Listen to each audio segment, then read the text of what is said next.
안녕하세요. 반갑습니다. 리얼스 영재아카데미의 박진국 원장입니다. 오늘은요, 대학부서 영재원 면접 대비 강의를 먼저 알려드릴 텐데요.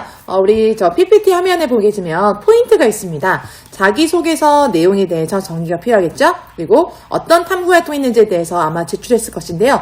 1차적으로 봤을 때는 어떤 면접에 필요한 그런 자기 서류 같은 것들에 대해서 정리한 부분을 한번 준비해야 되겠죠? 세 번째는요, 인석 면접입니다. 인석 면접에 대해서 준비해야 되고요. 네 번째는 지원 분야에 관련된 그런 심층 면접을 준비할 수 있겠습니다. 자, 기출문제 예시도 함께 해볼게요. 자, 그 다음엔요, 자기소개서에 이제 썼던 내용 중에서는요, 지원 동기가 있겠죠. 그래서 수학이나 과학에 대해서 어떻게 특별한 활동 어떻게 했는지, 또 본인의 강점과 약점은 어떤 것이 있는지, 또 봉사활동으로서 무엇을 했는지, 또 탐구활동으로는 어떤 것을 했는지에 대해서 한번 얘기 나눠봐야 되겠죠. 여러분들 이제 개별적으로 뭔가 탐구활동 했던 거 있을 거잖아요. 수학이든 또 과학이든. 사실 지원 분야에 관련된 탐구를 했을 것이고요. 그 지원 분야 관련된 탐구 내용이 물리인지 또는 화학인지 생명과학인지 지구과학인지 수학인지 정보 쪽인지에 따라서 다를 겁니다. 그런 것들에 대해서 철두철미하게 어떻게 하죠? 아주 자세하게 꼼꼼하게 머릿속에 익혀야 될 것이고요. 그리고 언제 어떻게 했는지 어떤 방법을 했는지 무엇이 힘들었는지 어떤 주제였는지 또 그걸 왜 하게 됐는지 또 그걸 통해 무엇을 깨닫게 됐는지 무엇을 배웠는지 어떤 원리였는지 하나하나 정리해야 될 거예요. 그리고 또 본인이 직접 한 거에 대해서도 증명할 수 있어야 되겠죠. 자, 그 다음에는요, 탐구활동의 내용에 대해서 개별 탐구 내용 관련된 질문이 많이 있겠는데요. 지원 분야별 탐구가 많이 있을 것인데, 제가 이제 서울과학 전람회 전시 관에 이렇게 사이트에 들어가게 되면 입상자들이 있습니다. 그래서 입상자를 보면은 거기에 요약서들이 올라와 있는데요. 그 중에 한 가지를 예시를 들어서 한번 설명해 드릴게요. 보통 자기소개서에 본인이 했던 탐구활동에 대해서 한 장짜리를 요약해서 내세요라고 해서 냈을 거예요. 그쵸? 냈기 때문에 요런 지금 화면 나와 있는 요약서 있습니다. 이 친구 같은 경우에는 생활 속의 운동을 통한 전기에너지 생산 연구에 대해 탐구한 내용이에요. 그러니까 물리 내용이고요. 또 물리 중에서도 에너지에 대한 내용이에요. 이 안에 들어갔던 원리가 바로 열전 소자인데요. 열전 소자는요, 온도 차이를 이용해서 전기를 만들어내는 거예요. 근데 운동하게 되면 몸에 열이 막 나잖아요. 여러분 운동하거나 어때요? 몸이 열이 나서 얼굴이 빨개지고 막 그러잖아요. 그때 나오는 열을 이제 외부의 온도 차이에 의해서 뜨거운 열과 외부의 공기 온도가 뜨겁지 않잖아요. 공기가 차가우니까 그 외부의 차가운 공기와 몸의 체온과 연결시켜서 온도 차이가 발생하면 그것으로 전기를 만들 수 있는 건데요. 사실 펠티어 소자는 우리 사용하고 있는 냉장고에서 냉각 장치에 쓰여요. 원래는 이제 전기를 걸어주면 온도 차이가 만들어져서 냉각시키는 원리인데요. 여기서는 반대로 온도 차이를 만들어줬을 때 전기가 만들어지는 것입니다. 네, 그래서 이렇게 탐구 내용인데 보통 탐구 내용 어떻게 탐구했냐, 이걸 통해서 무엇을 배웠느냐, 또 방법, 절차 하나하나 물어볼 수 있겠죠.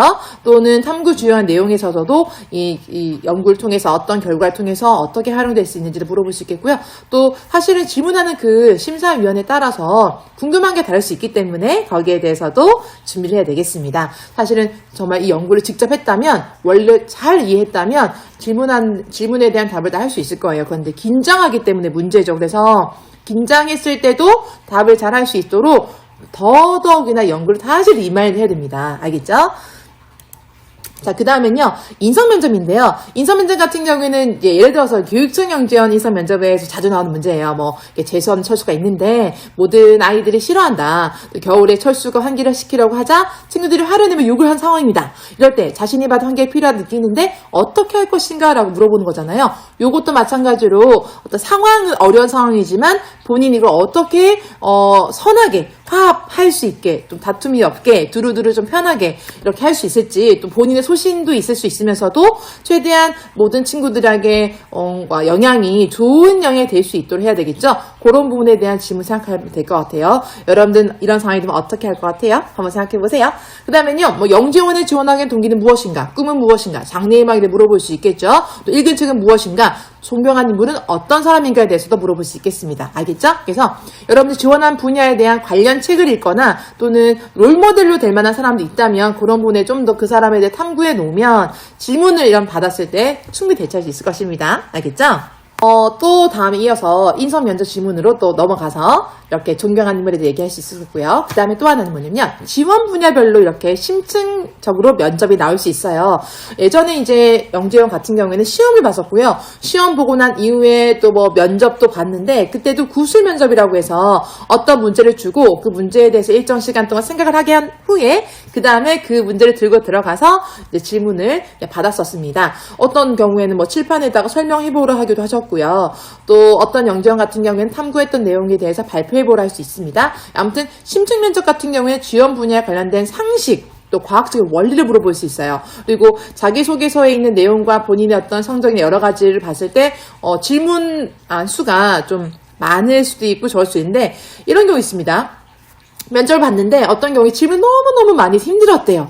네, 그래서 뭔가 질문을 많이 받았기 때문에 내가 뭔가 잘 했을까? 뭔가 나한테 관심이 많아서 질문을 많이 하셨나 보다 라고 생각해가지고 오히려 되게 합격할 수 있겠다라고 희망을 가졌었는데 불합격한 경우도 있었고요. 그리고 어떤 경우에는 뭐 질문을 거의 뭐 대충이라보다는 아니겠지만 질문을 적게 하신 거죠. 그러니까 질문에 문장 수가 적었어요. 그래서 뭐지? 나에 대해 별로 관심이 없으신 건가? 라고 생각하고 나왔는데 오히려 합격한 경우도 있었습니다. 그래서 매번 경우가 다 달라요. 아이들의 상황에 따라 다르고 아이의 그 상황, 내용, 환경, 아이가 쓴 자기소개서라든지 탐구 내용이 다 다르기 때문에 질문하는 것도 다 다르다는 거죠. 또 하나는 면접관인 그 교수님도 똑같이 다 일정하는 것이 아니라 몇몇 교수님이 나누어서 1대1로 면접하기도 하기 때문에 면접관에 또 따라서도 조금씩 다를 수 있습니다. 하지만 평가한 항목에 대해서는 그래도 객관적으로 최대한 그 학교에서 영재원에서 뽑고자 한 친구를 뽑을 수 있도록 아마 많이 준비하셨겠죠? 네.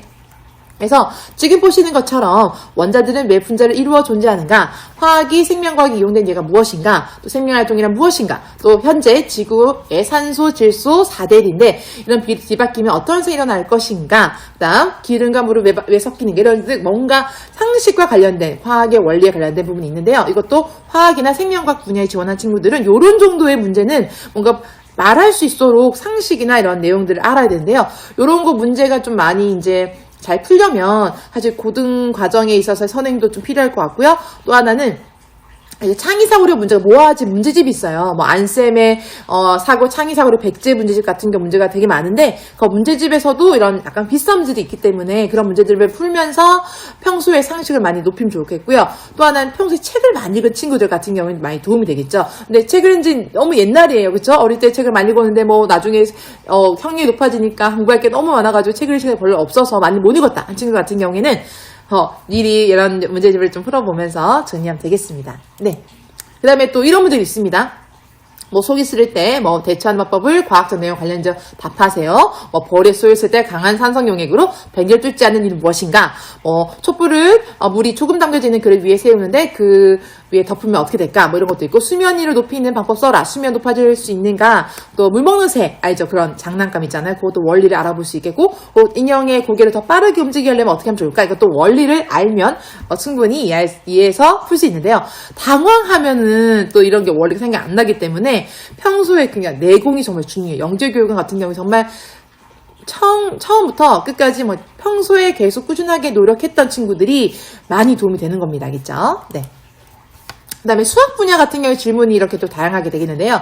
뭐 수학의 7대 난제를 말해보라. 또 수학을 하면서 가장 감명 깊게 한 건 무엇이냐. 유클리드 공조는 무엇이고 올람수는 무엇이고 또 3대 작도 불능 문제를 말하여라. 이렇게 또 무게중심 또 3차 방정식 중등 영재원의 수학 분야 같은 게 좀 어려운 질문 하는 것 같아요. 그리고 내신과 외심. 이거는 예전에 아주대 영재원에서 그 면접 봤을 때 물어봤던 그런 질문들의 하나 이해가 되겠습니다. 워낙 영재교육원이 오랫동안 지속되었었잖아요. 그쵸? 2000년대 초반부터 진행됐기 때문에 그동안에 여러 가지 많은 과정에서 입시 유형은 변화가 됐지만 이렇게 다양한 문제들이 나올 수 있다는 것을 기억해 주시면 좋겠습니다. 결국 실력이고 내공이 중요하다는 것이죠. 네, 이 외에도 문제가 이렇게 다양하게 나올 수 있겠습니다. 여러분들 이건 교대 영재원에 나왔던 문제들이거든요. 이렇게 30년 후에, 20년 후에 자동차와 핸드폰 자신이 어떻게 바뀔 것인가, 또 마법 양초를 만들었다 어떻게 될 것인가, 6개월 동안 남극이 어떻게 될 것인가, 이런 것도 기억해두면 좋겠습니다. 아시겠죠? 여러분들 화이팅입니다. 영재교육원 여러분들 면접 잘 볼 수 있도록 기억해 주시고 여러분 연습 많이 하기 바랍니다. 도움이 필요하면 연락주세요. 안녕.